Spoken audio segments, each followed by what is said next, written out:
Hello learners, I hope आप सब बढ़िया होंगे। तो हम लोग आ चुके हैं फिर से एक नए वीडियो के साथ। और इस बार हम लोग एक क्वेश्चन सॉल्व करेंगे जो कि सीक्वेंशन सीरीज में है और जो मैथमेटिक्स के फोरियर सीरीज में ही आता है। इन जी अब जो हम लोग जेई में पढ़ते हैं, 12th में पढ़ते हैं सीक्वेंस सीरीज वगैरह, वो नहीं है यहाँ पे कुछ अलग है। यहाँ इंजीनियरिंग का सीक्वेंस सीरीज है और इसमें हमें फाइंड करना होता है कि कोई सीरीज जो दिया हुआ है वो कन्वर्जेंट है या डाइवर्जेंट। कन्वर्जेंट मीन्स बेसिकली होता है बाउंडेड है, डाइवर्जेंट मीन्स होता है बेसिकली अनबाउंडेड है। ठीक है, तो कैसे देखेंगे कि हम कोई सीरीज बाउंडेड है, कौन कोई सीरीज अनबाउंडेड है। तो ये क्वेश्चन दिया है, is the nature of the given series whether it is convergent और डाइवर्जेंट। सीरीज ये दी है, तो सीरीज आपको देख के लग रहा होगा कि इसमें कोई एक जनरल टर्म एक्शन बन जाएगा। तो यहाँ पे अभी बताता हूँ जनरल टर्म एक्शन नहीं बना क्योंकि ये 1/2 इंक्लूड है। यहाँ से अगर देखें तो एक जनरल टर्म बन जाएगा। तो हम एक्शन कैसे निकालेंगे? क्योंकि हम रेशियो टेस्ट लगाएंगे। रेशियो टेस्ट से ही पता चलेगा कि सीरीज कन्वर्जेंट है या डाइवर्जेंट है। देखो, कन्वर्जेंट का बेसिकली मीनिंग होता है, जैसे मान लिया कोई सीरीज एग्जाम्पल के लिए जैसे है 1+5+8+10 ऐसा करके कुछ जा रही है। ठीक, कुछ फाइनेट मान लो यहाँ की 1+5 ऐसे मानो कि यहाँ कुछ कुछ गैप जो है सिमिलर है। तो ये आगे वाला रेशियो है ना, मतलब ये बढ़ ही रही है ना कुल मिला के, ऐसा देखो। तो आगे वाला जो ये टर्म है ना और पीछे वाला टर्म, इन दोनों का अब रेशियो रेशियो टेस्ट क्या होता है? xn+1 अपान xn का जो रेशियो है, अगर 1 से इज ग्रेटर आएगा तो सीरीज जो होगी डाइवर्जेंट होगी। अगर 1 से छोटा आएगा तो सीरीज कन्वर्जेंट होगी। अगर 1 आएगा तो टेस्ट फेल हो जाएगा।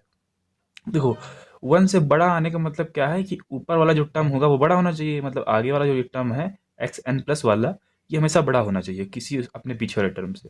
मान लिया ये दोनों टर्म लिए तो इसमें 10 लिया, 10/8 करा तो आगे वाला बड़ा होगा, पीछे छोटा होगा, ये हमेशा एक से बड़ा ही आएगा। तो सीरीज यहाँ डाइवर्जेंट होएगा अगर हमेशा आगे बढ़ता हुआ जाएगा। अगर यही चीज़ सीरीज ऐसी हो कि 10 से शुरू हो, 10, 8, 6, 4, 3, 2 ऐसे जाता हो, तो हम कोई भी दो टर्म उठा लेंगे। इसे ये दोनों उठा लिया, अब इन दोनों का आगे वाले का पीछे वाले से डिवाइड करा, 3/4 करा। अब इसका जो वैल्यू है हमेशा 1 से छोटा आएगा। इसका मतलब ये सीरीज जो है आगे जाके कहीं रुक जाएगी, मतलब ये घट जाएगी, जीरो हो जाएगी। तो ये सीरीज हम बोल सकते हैं कि ये बाउंडेड सीरीज है। और ये डाइवर्जेंस है क्योंकि इसकी वैल्यू रेशियो टेस्ट में 1 से छोटी आ रही। तो बाउंडेड और डाइवर्जेंस और कन्वर्जेंस का मतलब यही होता है कि अनबाउंडेड और बाउंडेड। अगर बाउंडेड है तो कन्वर्जेंस होगा और अगर बाउंडेड नहीं है तो डाइवर्जेंस होगा। यही मेन मीनिंग होता है कन्वर्जेंट। कन्वर्जेंस मीन मतलब कि यार अगर हमको सीरीज ही नहीं पता कहाँ तक जा रही है तो उसकी हम वैल्यू क्या निकाल पाएंगे। अगर ये पता है कि आगे जाकर रुक जाएगी, यहाँ पे जीरो वैल्यू हो जाएगी, तो हम कहेंगे कि भाई पॉजिटिव सीरीज है और इसकी हम वैल्यू निकाल सकते हैं, तो ये बोलेंगे कन्वर्जेंट है। और जब आगे बढ़ती है इन्फिनाइट तक जा रही है, इन्फिनाइट की वैल्यू ही नहीं पता हमें, तो डाइवर्जेंट सीरीज मतलब उसकी वैल्यू हम नहीं निकाल सकते, उसका समेशन हम एस एन की वैल्यू नहीं निकाल सकते। तो यहाँ पर देखेंगे एक्शन कैसे निकालना है। अगर मैं ऐसे बताऊँ कि ये वाला टर्म स्किप करके निकालो तो आपको समझ में नहीं आएगा। तो मैं दूसरे तरीके से बताता हूँ कि एक्शन निकालते कैसे हैं। आप लोगों ने वैसे बेसिकली देखा होगा कि जब हम एक्शन निकालते हैं, मतलब nth टर्म कोई निकालते हैं, पाँचवा, छठवा, दसवा, कोई सा भी टर्म निकालते हैं, तो उसके एक आगे वाला टर्म जो उसको निकालना होता है, और उसमें से एक पीछे वाला टर्म। जैसे मान लिया हमें ये टर्म निकालना है, ठीक है। अब एक एसन जो बनाएंगे यहाँ तक बनाएंगे सीरीज, और एक यहाँ वाली। अगर इतने में से टर्म में से इतने दो घटा दे तो यही तो आएगा। तो मैंने बोला एक्शन निकालने के लिए, ये वाला टर्म निकालने के लिए जो SN+1 है ना, उनमें से SN टर्म घटा दो, मतलब कि इतने में से इतने का सम घटा दो तो ये आ जाएगा। ठीक है, मतलब इतने में से इतना घटा दो तो ये वाला एनवा टर्म आ जाएगा। तो उसी तरह मैंने एक्स एन निकाला। अब XN+ के लिए एस एक्स, अच्छा यही पूरा पहले निकाल लेते हैं। देखो N+1 शुरू करते हैं यहाँ से, 1/2 + 2/3x + 9/16x। अब देखो, अगर n बराबर वहाँ यहाँ से हम देखें सीरीज, तो एक सीरीज बन रही है। ठीक है, कैसे बन रही है वो देखते हैं। अगर यहाँ से देखें, ये इसको फर्स्ट टर्म माने, सेकंड माने, इसको अब एनवा टर्म निकालें हम यहाँ से, सॉरी N+1वां टर्म निकालें। क्या होगा N+1वां टर्म? यहाँ देखते हैं। N+1वां टर्म होगा, देखो यहाँ पहले टर्म में तो एक ज़्यादा है, तो N+2, N+1+1, N+1वां टर्म निकाला है ना। एनवा टर्म निकालते हैं तो N+1 करते हैं, क्योंकि देखो पहले टर्म में एक ज़्यादा आ रहा है, दूसरे टर्म में दो ज़्यादा, मतलब नीचे वाले में दो ज़्यादा आ रहा है, तो N+2 हो गया अपान, अब यहाँ पे एक और बढ़ के आ रहा है ना, तो n+3, क्योंकि n+1 जोड़ा +2 जोड़ा तो n+3 हो गया। अब इसकी पावर देखो, पहले में पावर 1 है, दूसरे में पावर 2 है, तो तभी तो ये होगा। और इंटू एक्स की पावर, यहाँ स्क्वायर है, एक्स की पावर n+1। ये थोड़ा देख लेना आप। अब देखो ये कैसे समझोगे कि हाँ ये सीरीज बने। देखो देखें, पहले एक्शन टर्म निकाल लेते हैं, फिर n बराबर 1 पुट करके देखते हैं। एक्शन टर्म क्या होगा, एक तो एसन यही दिया है तो यही हो जाएगा, तो 1/2 प्लस 2/3x प्लस 9/16 x²। अब देखो इसका एक्स एनवा टर्म क्या होगा, मतलब ये पहला टर्म दूसरा पर, अब एनवे पद पे, एनवे जगह पे जो टर्म आएगा उसका क्या होगा, वो यहाँ यहाँ पे n+1 के लिए हमने निकाला था, अब एनवे टर्म के लिए निकालेंगे तो क्या होगा, n+1 एक घट जाएगा ना इन पे, n+1 अपान, थोड़ा काट देना उधर, n+3, इसको यहाँ लिखता हूँ मल्टीप्लाई में, एक्स दिखेगा नहीं वहाँ, एक्स की पावर, यहाँ देखो जहाँ पहले टर्म में एक्स है दूसरे टर्म में x², मतलब कि एक्स की पावर हमेशा n ही रहेगा, ठीक है, एनवे टर्म में। ये n+1 हुआ था इसलिए हमने एक्स की पावर n+1 कर दिया। देखो अब इसमें देखो n बराबर 1 पुट करके देखो, n बराबर 1 पुट करके देखा तो n+1 मतलब 1+1 2 आएगा, तो 2 ये है, मतलब यहाँ से 1 शुरू हुआ है ना, ये वाला हमने छोड़ा है, यहाँ से 1 शुरू हुआ है। n बराबर यहाँ भी 1 पुट करेंगे तो, सॉरी यहाँ 2 है, 3 नहीं है इसमें, देखो इसमें 3 हमने क्या करा था क्योंकि n+1 था, n+1 टर्म निकाल रहे थे, यहाँ n टर्म निकालना है तो n+2 होगा, तो यहाँ n+2 करा, तो यहाँ n बराबर 1 पुट करा तो n3 हो गया नीचे, तो यहाँ 2/3 हो गया, और ये x की पावर 1 हो गया, मतलब यहाँ 1 पुट करा। अगर 2 पुट करेंगे, 2 + 1 3 हुआ, यहाँ पावर जो होगी n, पावर भी n ही होगी, ठीक है, कैसे होगी देखते हैं। यह n प्लस क्यों 1 हुई थी, क्योंकि n+1 वाला टर्म निकाल रहे थे इसलिए n+1 हुई थी।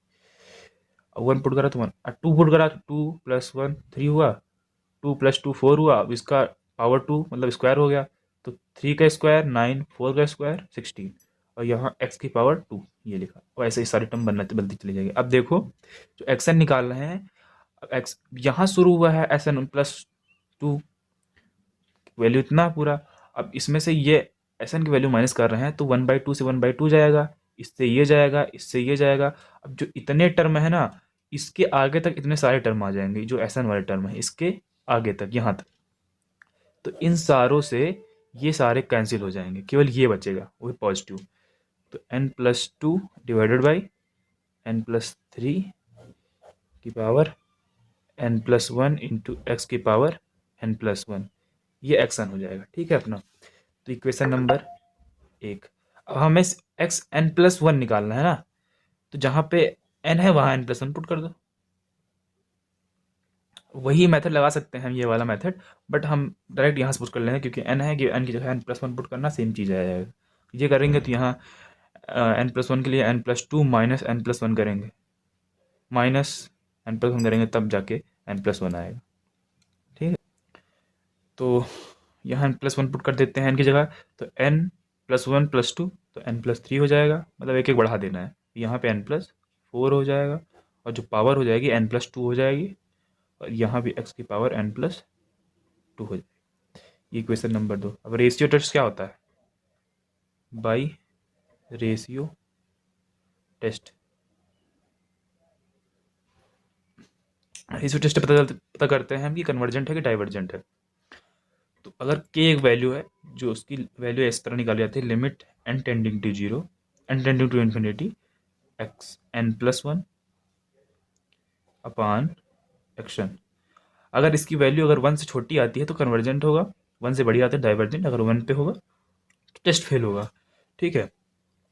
अब मैंने बताया था ना, ये limit n tending to infinity क्या शो करता है, कि अगर कोई ऐसा टर्म है जो इन्फिनिटी की तरफ है, मतलब मान लिया 1000वां टर्म है एक सीरीज में, ठीक है, तो 1000वां टर्म का रेशियो और 999 टर्म का रेशियो, इन दोनों को रेशियो जो है, जो है, अगर इसकी वैल्यू 1 से छोटी आई, समझ लो कि ये सीरीज कन्वर्जेंट है, मतलब कि जो 1000वां टर्म है वो 900 टर्म से 999 टर्म से वो छोटा है, इसलिए उसकी वैल्यू 1 से छोटी आई, उसको दोनों का रेशियो। इसलिए कन्वर्जन मतलब सीरीज घट रही है, इसका मतलब इसका हम वैल्यू निकाल सकते हैं, फाइनाइट वैल्यू होगी। और अभी कन्वर्जन डाइवर्जन लगभग हम पॉजिटिव सीरीज का ही मतलब निकालते हैं। तो यहाँ पे वैल्यू पुट करते हैं,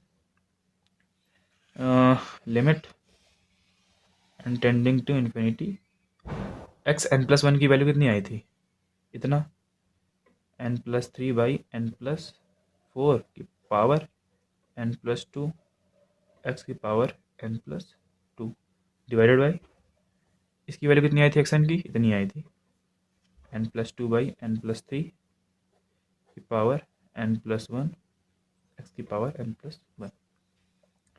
ठीक है, आप लोगों को दिख रहा है ना।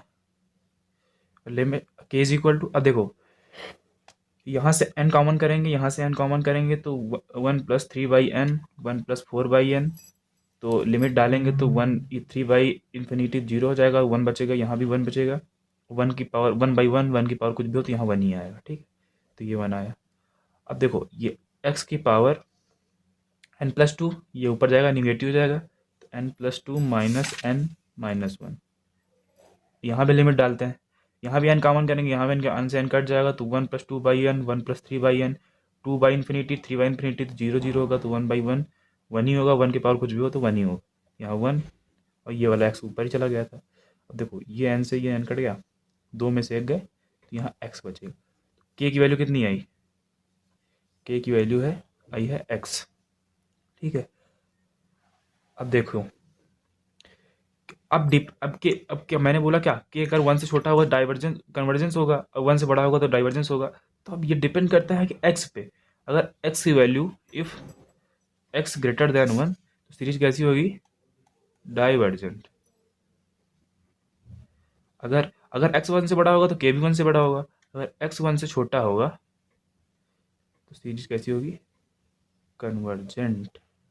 तो ये डिपेंड करेगा एक्स पे, और एक्स बराबर वन पे टेस्ट फेल हो जाएगा।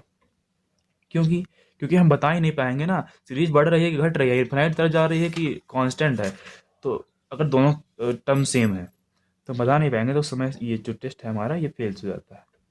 ठीक है, सारे टेस्ट इसी पे बेस है कि मतलब आगे वाला बड़ा है पीछे वाला बड़ा है, सब कुछ इसी पे दिखता है। तो आई होप ये वाला समझ में, अगर मैं उस तरह बताता डायरेक्ट एक्शन निकाल के तो आपको लगता है कि ये वन बाई टू क्या करा, स्किप कर दिया क्या। तो मैंने इस तरह बताया तो समझ में आया होगा आई होप। तो पढ़ते रहिए, आगे बढ़ते रहिए। Thank you.